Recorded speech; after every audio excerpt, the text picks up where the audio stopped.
பகுதியாகவும் இந்த ஆராதனை காரணமாகவும் நாம் யாவரும் 13வது ஞானப்பாட்டில் முதல் 4 கவிகளை பாடுவோம். ஞானப்பாட்டியம் 13 முதல் 4 கவிகள். கர்த்தருக்கு ஸ்தோத்திரம், மீட்போம் என்ற வாசகம், பிசகாமல் ஆண்டவர் மீட்பரை அனுப்பினார்.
சங்கீதம் 15 1 முதல் 5 வாக்கியங்கள்.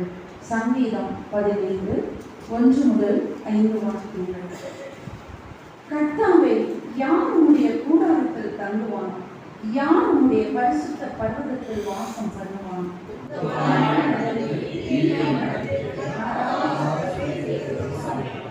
அவன் தன் நாவினால் புறம் கூறாமலும் தன் தோழனுக்கு தீங்கு செய்யாமலும் தன் அயலான் மேல் சொல்லப்படும் நிந்தையான பேச்சை எடுக்காமலும் இருக்கிறான்.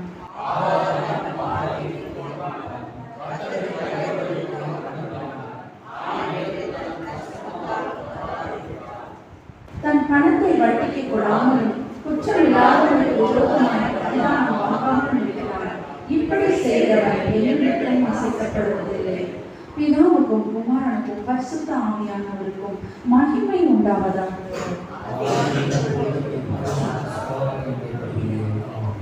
மீண்டும் கர்த்தருடைய நாமத்திற்கு மகிமையாக நாம் யாவரும் 138வது கீர்த்தனையை பாடுவோம். புதிய பாட்டு புத்தகத்தில் 138வது கீர்த்தனை, பழைய பாட்டு புத்தகத்தில் 147வது கீர்த்தனை. முதல் 5 சரணங்களை பாடுவோம். உன்னதமானவரின் உயர் மறைவில் இருக்கிறவன் சர்வ வல்லவரின் நிழலில் தங்குவான்.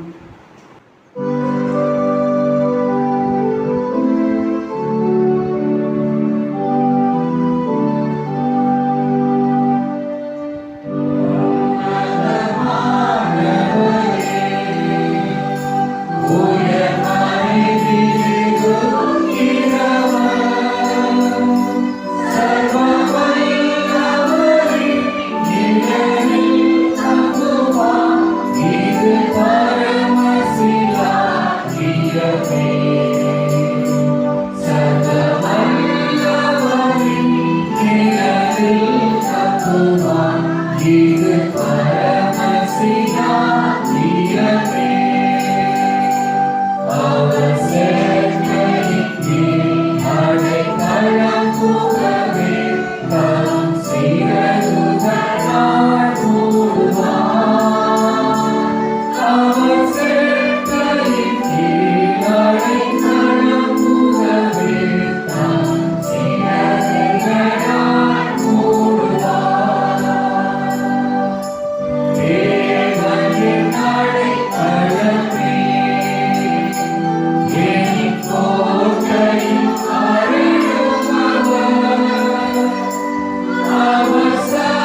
நாளுக்கு பின் வருகிற 8ஆம் ஞாயிறு ஜெபமாலை புத்தகத்தில் பக்கம் 38.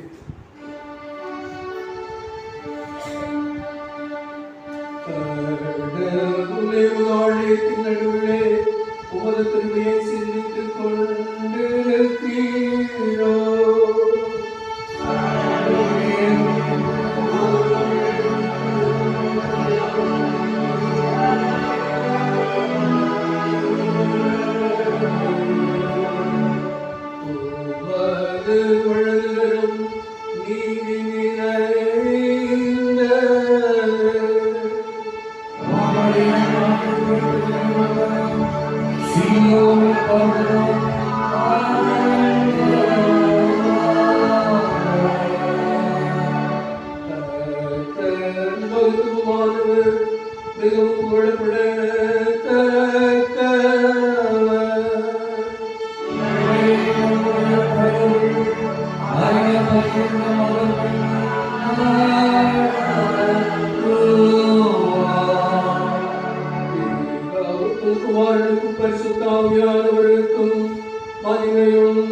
பாவங்களை மனத்தாழ்மையோடு அறிக்கை செய்து ஆத்ம வசனத்தோடு திருமைக்காக மன்றாடுவோம். பாருங்கள்.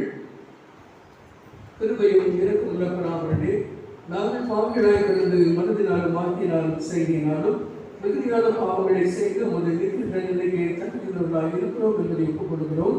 கடவுளே, பாவங்களாய எங்களிடம் திரும்பி கொண்டாயினும் கர்த்தாவே, நாங்கள் மிகுதியான விசுவாசமும் தூய இறுதியும் உள்ளவர்களாய் உமக்கொழியம் செய்யும்படி எங்கள் பாவ குணத்தை மாற்றி எங்களை தூய்மையாக்கிறோம். தந்தையாகிய கடவுளே, எல்லாவற்றையும் படைத்தவரே, உம்முடைய மக்களாகிய எங்களுக்கு இறந்தும் எங்களிடம் கிருபை கொண்டு எங்களுக்கு துணை செய்கிறோம். கிறிஸ்துவே, உலக மீட்பரே, எங்களுக்கு இறந்தும் எங்களிடம் கிருபை கொண்டு எங்களுக்காக பிதாவிடம் வேண்டுதல் செய்கிறோம். பரிசுத்த ஆவியானவரே, ஒன்றான சகாயரே, உம்முடைய மக்களாகிய எங்களுக்கு இறந்தும் எங்களிடம் கிருபை கொண்டு எங்களுக்கு துணை செய்கிறோம். கடவுள் நமக்கு இறங்கினார்.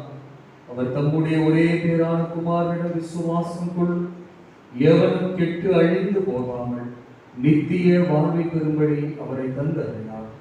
இந்த அளவிற்கு அவர் உலகத்தின் மீது அன்பு கொண்டார். கர்த்தரானவர் உங்களோடு இருப்பாரா.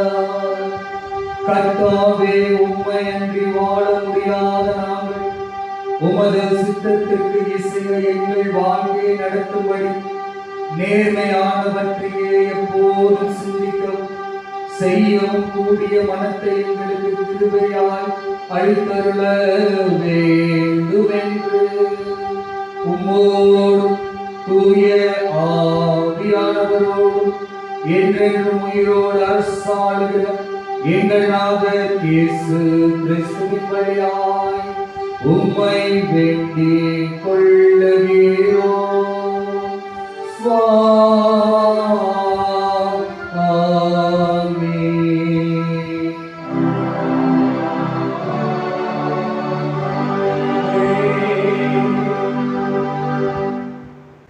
திருத்துவ பண்டிகைக்கு பின்வரும் 8ஆம் ஞாயிறாகிய இந்த தினத்திலே வாசிக்கும்படியாய் இந்த திருச்சபையாரால் கொடுக்கப்பட்டிருக்கிற பழைய ஏற்பாட்டு நிருப சுவிசேஷ வாக்கியங்களை வாசிக்க கேட்போம். முதலாவதாக பழைய ஏற்பாட்டு பகுதியை வாசிக்க கேட்போம்.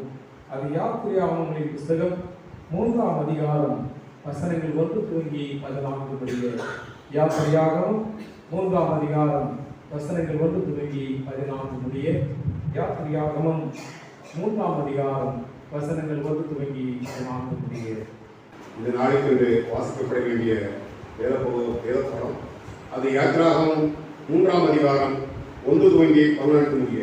பக்கம் 71.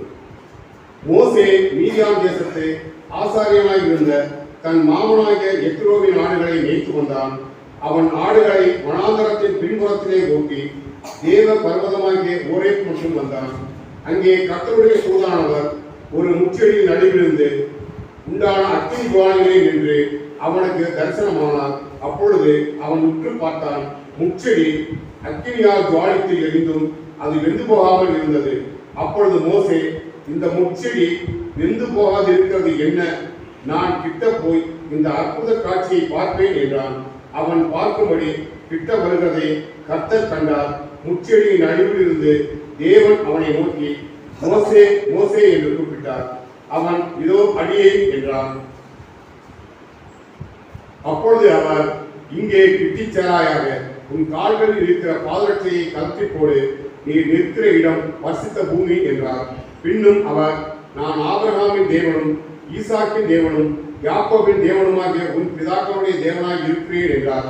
மோசே தேவனை நோக்கி பார்க்க பயந்ததினால் தன் முகத்தை மூடிக்கொண்டான். அப்பொழுது கர்த்தர், எகிப்தில் இருக்கிற என் ஜனத்தின் உபத்திரவத்தை நான் பார்க்கவே பார்த்து ஆலோட்டிகள் நிமித்தம் அவர்கள் விடுகிற கூக்குரலை கேட்டேன். அவர்கள் படுகிற வேதனைகளையும் அறிந்திருக்கிறேன். அவர்களை எகிப்தியரின் கைக்கு விடுதலையாகவும் அவர்களை அந்த தேசத்திலிருந்து நீக்கி கானானியரும் ஏத்தியரும் எமோரியரும் பெரிசியரும் ஏவியரும் எபூசியரும் இருக்கிற இடமாகிய பாலும் தேனும் ஓடுகிற நலமும் விசாலமுமான தேசத்தில் கொண்டு போய் சேர்க்கவும் இறங்கினேன். இப்பொழுதும் இஸ்ரவேல் புத்திரரின் பூக்கள் என் சந்நிதியில் வந்து எட்டினது. ஏத்தியர் அவர்களை ஒடுக்குதலையும் கண்டேன்.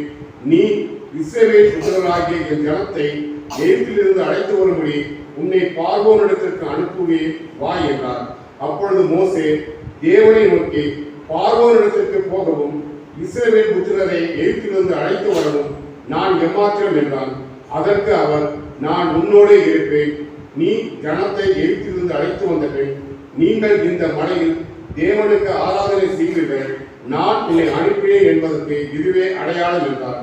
அப்பொழுது மோசே தேவனை நோக்கி, நான் இஸ்ரவேல் புத்திரத்தில் போய் உங்கள் பிதாக்களுடைய தேவன் உங்களிடத்தில் என்னை அனுப்பினார் என்று அவர்களுக்கு சொல்லும்போது அவருடைய நாமம் என்ன என்று அவர்கள் என்னிடத்தில் கேட்டால் நான் அவர்களுக்கு என்ன சொல்லுவேன் என்றான்.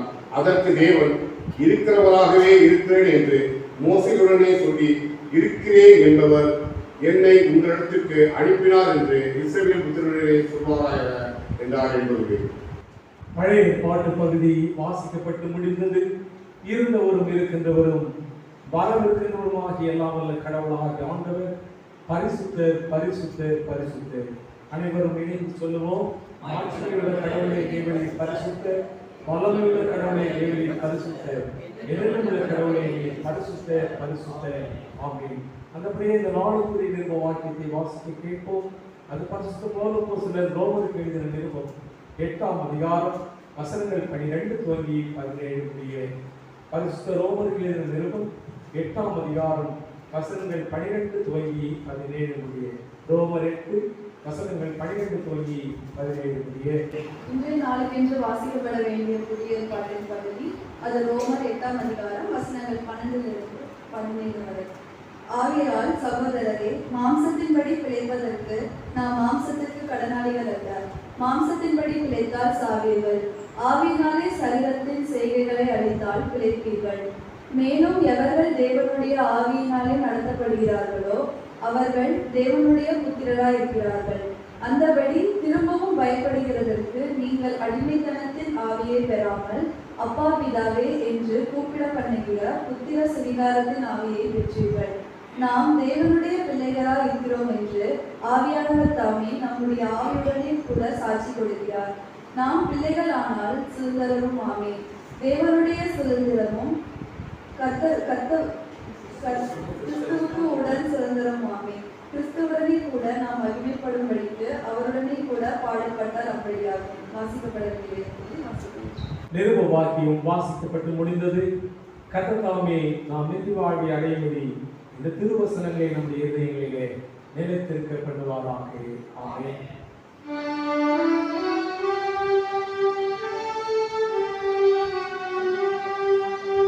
கடவுள் வழியில் இருக்கிறது போல் நாம் வழியில் நடப்போமானால் ஒருவரோடு நட்பு கொண்டிருப்போம்.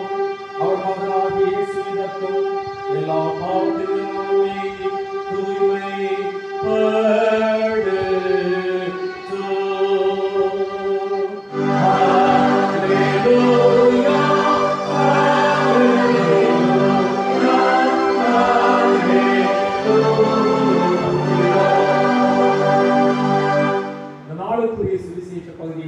கேட்போம்.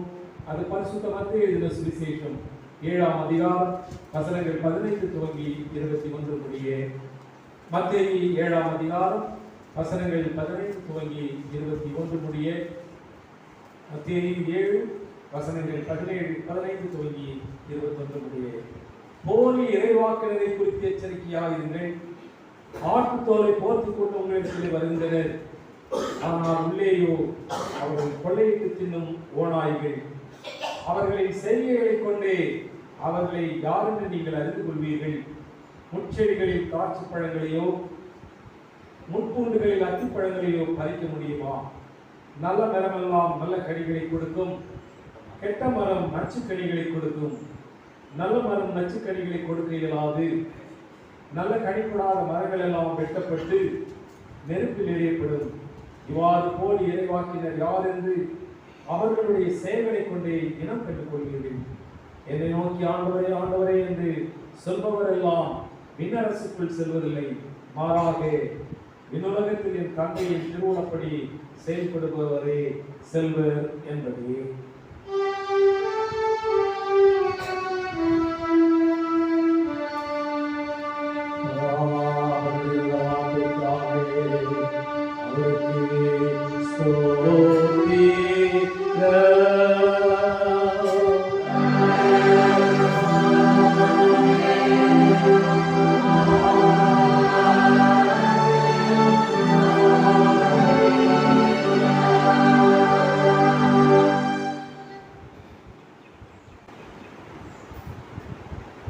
நாம் உலகெங்கு உள்ள கிறிஸ்துவ திருச்சபையோடு ஒன்றிணைந்தவர்களாய் நம்முடைய விசுவாசத்தை பயபக்தியோடு அறிக்கை செய்வோமாக.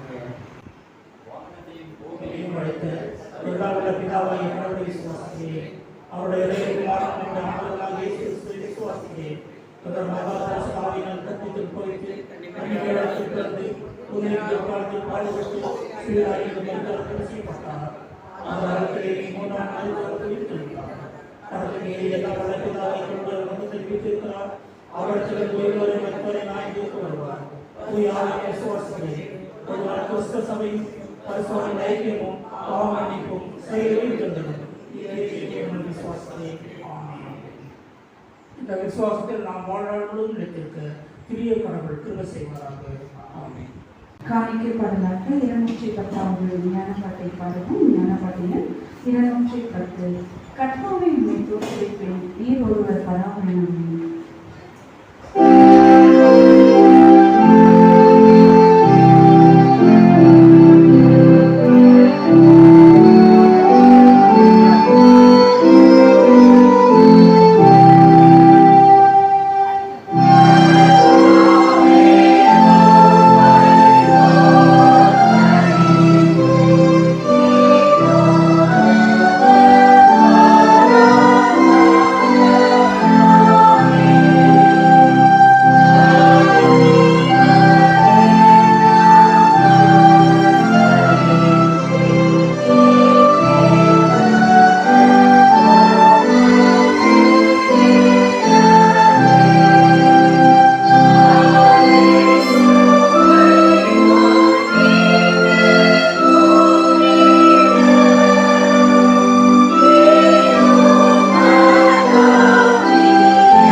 எங்களை அளவில்லாமல் நேசிக்கிற எங்கள் அன்பின் பரலோக பிதாவே, இந்த தயாளமுள்ள கருத்துக்கு ஏராளமான நன்மைகளை அனுபவித்தனுடைய பிள்ளைகளாக நாங்கள் இச்சமயத்தில் செலுத்திருக்கின்ற காணிக்கை நீர் தயவாய் அங்கீகரியும். வாங்குவதை பார்க்கிலும் கொடுப்பதே பாக்கியம் என்று உடைய வார்த்தையின்படி நாங்கள் உற்சாகமாய் கொடுக்கவும், இதனால் மனுஷருக்குள்ளே சமாதானமும் பிரியமும் பெருகும். இராட்சியம் எங்கும் பிரபல்யமாகவும் இந்த காணிக்கையை கொடுத்தவர்களை நீர் ஆசீர்வதிக்க வேண்டும் என்று வேண்டிக் கொள்கிறோம் சுவாமி. ஆமென். பரமண்டலங்களில் இருக்க வேண்டும் இந்த நாமம் பரிசுத்தப்படுவதா, இந்த ராஜ்யம் வருவதா, இந்த சித்தம் பரமண்டலத்தில் செய்யப்படுகிறது போல பூமியில் செய்யப்படுவதா. அன்றென்றுள்ள ஆதாரத்தை எங்களுக்கு தார். எங்கள் கடனாளிக்கு மன்னித்திருக்க போல எங்கள் பாவங்களை மன்னித்து எங்களை சோதனைக்கு பிரவேசிக்க பண்ணாமல் தீர்வுகள் ராஜ்யம் வல்லமை மகிழும் என்றென்றைக்கும் உடைய சுவாமி. ஆமென்.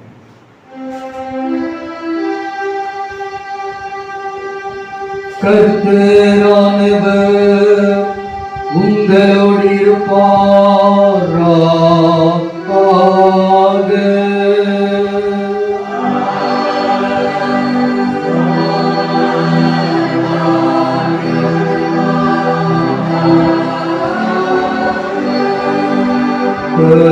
கர்த்தரானவர் உன்னை ஆசீர்வதித்து உன்னை காப்பாராக.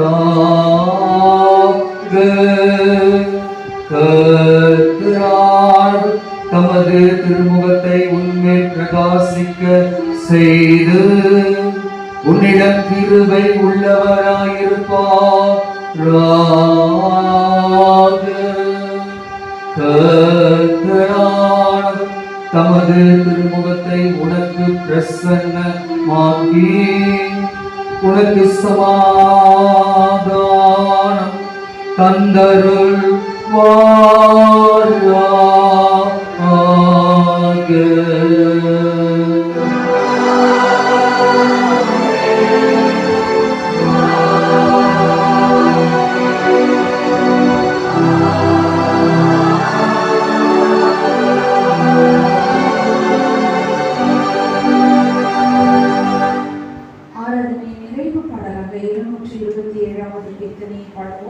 புதிய பாட்டு புத்தகத்தில் 227வது கீர்த்தனை, பழைய பாட்டு புத்தகத்தில் 234வது கீர்த்தனை. அனுகிரக வார்த்தையோடு இப்போது அடியாரை அனுப்புமையா, மனமதில் தயவோர் மகத்துவகரணை வந்தன நமக்கான.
கடவுளின் அன்பும் ஆசீர்வாதம் ஐக்கியம் உங்களோடு உங்கள் குடும்பத்தோடு கூட இருந்து சமாதானத்தோடு போ.